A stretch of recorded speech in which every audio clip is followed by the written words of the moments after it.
Welcome, my fellow Americans. Today I bring you all here to address a serious issue that currently resides at the forefront of all of our minds, the status of the 2011 federal budget. I would like to first lead off with the most crucial information we have to divulge, which is, as of now, we the House of Representatives have yet to compromise with the White House and the Senate over budget disputes. We are, however, working diligently to prevent a full government shutdown in the coming days. The extension currently in place ends on Friday, April 8th, and I find it crucial that we come to some sort of bipartisan agreement on what to do with the current budget before it is too late. In February, the fellow members of the House of Representatives and myself proposed a budget of $63.1 billion for the rest of the 2011 and cuts for the 2011 fiscal year. Unfortunately, this was not taken well by the Obama administration and many members of the Senate. This has led to our continuing disagreement on how far we should go with our cuts and the ever-growing threat of a government shutdown. On one hand, I feel that the $63.1 billion proposed cuts, previously stated, is still the minimal amount needed in order to get this country to fully stabilize our nation's economy. But on the other hand, I also understand that a compromise with Obama and Reid is crucial, since a full government shutdown would be detrimental to all citizens of this great nation. I feel that these important budget issues can be further debated upon later, when over 800,000 American federal jobs are not affected. It is due to this that as of Tuesday, April 6th, I have decided to come to a compromise with Obama and Reid, agreeing on budget cuts of only $40 billion for the rest of the 2011 fiscal year. Unfortunately, though, Obama and Senate Majority Leader Reid still refuse to budge from their main stance of only $33 billion in cuts. I hope that in the next 24 hours, both the Obama administration and the Senate can come to a middle ground with the House of Representatives at the $40 billion compromise. If they cannot, I hope they are aware of the full repercussions of their actions. Another option I have proposed in order to help delay the potential government shutdown is another week-long extension that would cause for $12 billion in cuts and give us more time to come to a final agreement. It is apparent by my recent support of decreasing budget cuts from $63.1 billion to $40 billion that I and the rest of the GOP as a whole are more than willing to compromise on this ever-growing issue.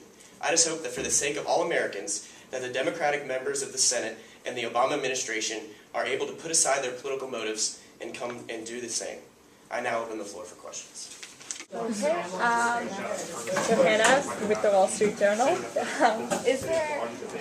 If there's no agreement and there is a shutdown, do you feel people will blame the shutdown on the Republicans?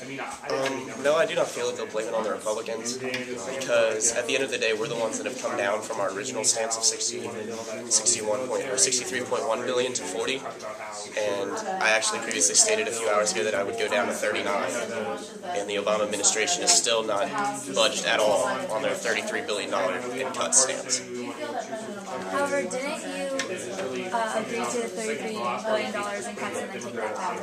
That was never confirmed. I never confirmed or agreed to that. I got one. Is it true that you're being controlled by the Tea Parties? That's not true at all, because if I was being completely controlled by the Tea Party, I would still be at the $63.1 billion or possibly even more, because originally they wanted even more than 63.1. They wanted way more, which is something that I had to come to a middle ground between the more conservative Republicans, the Tea Party, and the more moderate. And even with the Democratic side, I had to come to a middle ground so that we don't have a full government shutdown. Is this a politically bad move if the government shuts down? I think the more important thing here than the politically bad move is that it's just bad for people in general. So I think that we should come to a middle ground, which is why $40 million is more than a middle ground. We've come down more than $13 billion, where they would only be coming up 7 from their original agreement. So I feel like we should put our political goals aside for this and really make sure, because if we've watched from the previous shutdown in '96, I'm pretty sure it was, it really hindered our economy for a while. You've openly criticized Obama for his role in preventing the shutdown. What would you like to see? I'd just like to see him come to a middle ground with us, because I understand that he wants to get what he needs to get done, and we need to get what we need to get done. But at the end of the day, when it comes to American jobs, you need to come to a middle ground. When it comes to the fate of American citizens not being able to go to work for a week, 2 weeks, or even more, you should probably come down from your original stance and go to a middle ground. One of the things that you we're having a lot of people agreeing on their abortion issues and Planned Parenthood funding. And why do you think that you can solve this issue that's been going on for decades in a few meetings? I don't feel like we can completely solve the issue in a few meetings, but at the same time, I feel like, as we stated before in the healthcare bill, giving full support for abortions is just not something that the GOP is going to represent, and it's not something that we embody as a political party. Why is it that Republicans generally get blamed for a shutdown when neither party can come to an agreement? I feel like sometimes we're just put to blame because at times it's just the way that the media makes it out to be. And I think that if they understand and see like the breakdown that we've come down from 63.1 to the 40 billion, that more will begin to understand. And if more pay attention to the media, maybe they will understand it and they'll know more of the numbers and the specifics. If the government shuts down, then troops overseas won't be getting their paychecks, or at least they'll be getting reduced paychecks. Is that affecting your want of passiveness? Is that like It's definitely affecting me greatly because I feel like the American troops are one of the most primary aspects that we need to address and make sure that they get their pay, just as everybody else in the American government system deserves to have their pay. And if they don't go to work, that's hundreds of thousands of families that could potentially be going without food, going without necessities if it goes on for a long period of time. So I feel that it's crucial that we come to this compromise before it's too late. If you wanted $60 billion in cuts, why didn't you start your asking price at 162 and barred it down? Because we understood that that wasn't really possible. We knew that starting up that high would not be a viable option. So we decided to come down. And then originally we did propose higher cuts, but they got shut down within the first few weeks of them being introduced to Congress. at this point, what are some of the terms that the Republicans and Democrats are willing to agree on? I think we're coming closer and closer by the day because we're getting closer and closer to a common number. So I feel like we'll be able to agree on the cuts now, and we can move on. Like I stated in my speech, we can have these arguments about budget cuts later on when it's not going to shut down the government completely. So I feel like the Obama administration, at the end of the day, will come to an understanding and know that they can come down from their stance a little bit and come to a medium with us. What is your position on raising taxes in order to solve the budget deficit? I don't think that raising taxes is necessarily going to help the budget crisis because the biggest issue here is moving to the private sector, things that I stated in the speech that I gave earlier this semester. But I just feel like the biggest issues are not necessarily the amount of money that the government has, but spending it appropriately. So there's also, you can make more money with less money. It's the same basic principle that there's wasteful spending in all parts of the government today, and it needs to be spread, and it needs to be used in a more efficient manner. This is only the 2011 budget. You guys are going to have to start on the 2012 budget after this. Is that worrying you? It doesn't exactly worry me because that's something that's not on the top of my mind right now because I'm trying to worry about the shutdown of the government, which is priority number one. So, although it's in the back of my mind and every other political issue is, as of right now, first and foremost is making sure that 800,000 Americans are going to work next week. So. Is it true that your spending cuts are extreme? I don't see them to be extreme at all. I think that they're cuts in wasteful spending areas already that aren't truly needed.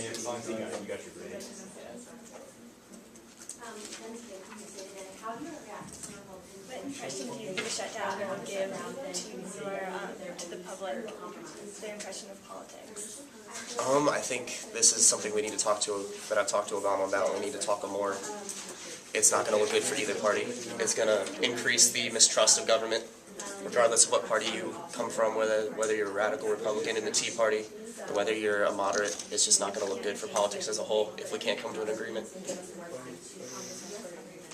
Will you keep paying Congress if the government shuts down? I have not discussed that yet. I'll have to get back to you.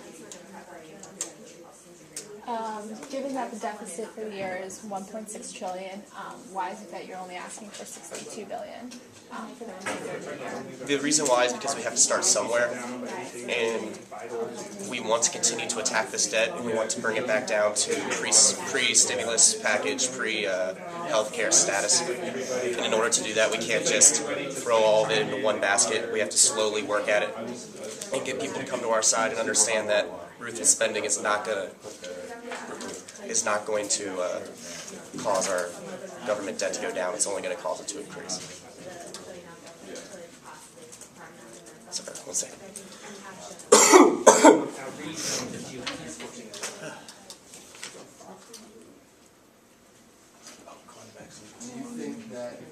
The Washington Post reported that the district could face $1.5 million to $5.5 million in loss of program during shutdowns. Won't this continue to further ruin our monetary crisis right now? It certainly won't help, and that's one of the many reasons why I feel like we need to come to this agreement. That, along with all the other aspects, the biggest one is over 800,000 Americans will not be going to work. And that's 800,000 that will not be paid. They will not be able to provide for their families. And there's many people that work on a paycheck to paycheck that need this money. And it would be detrimental to our economy if we can't come to an agreement. I'm not filing taxes.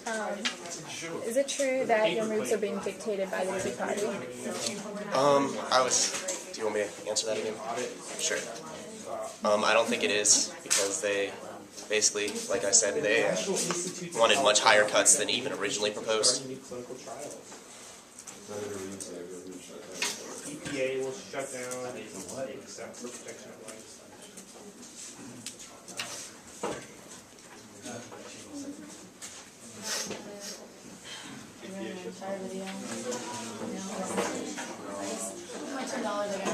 Any other questions?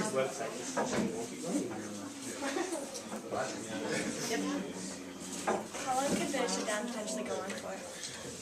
The president will make his I feel like- remarks at 2:30, his statement at 2:30. 1 second, sorry. We can wrap it up or prepare for the next event. Whatever you would like to do in the next 5 minutes. I feel like if worst came to worst, and we couldn't come to agreement, at worst, it would probably be a week to two. Because the moment that, I think it would be a week at max. Because if the Obama administration cannot come to a compromise with us, then I feel like the public outcry during the shutdown will cause Obama to come to a middle ground with us, like we've already tried to multiple times. People go to these government websites, actually. Unclear what the impact of shutdown What's your response to Reed saying the stopgap measures are just a shortcut around doing your jobs instead of solving problems? I feel like that's not really the case here, because what we're doing is we're trying to prevent the government shutdown.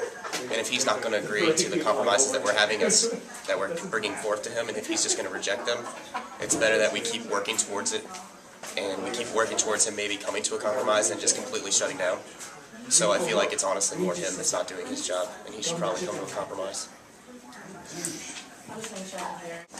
Welcome, and thank you for being here. As you are all aware, we are speaking today on the federal budget with the possibility of a government shutdown. First, I would like to state that we are trying our best to come to a collective decision. As we heard from Speaker Boehner, the Republicans feel $63.1 billion in cuts is necessary, but they are willing to go as low as $40 billion in cuts. Though they feel this is a compromise, this will continue to affect the economy in a negative way, and we will continue to double dip. Our initial compromise was set at $33 billion, and we as Democrats have stuck to our word, while the Republicans continue to change their decision. If we continue to increase the amount of money for cuts, we will lose thousands of jobs. Another week-long extension only shows the continuous weakness of our situation and takes away our credibility with long-term effects on investment in the United States. The U.S. government should not have to live paycheck to paycheck. Thank you. God bless America.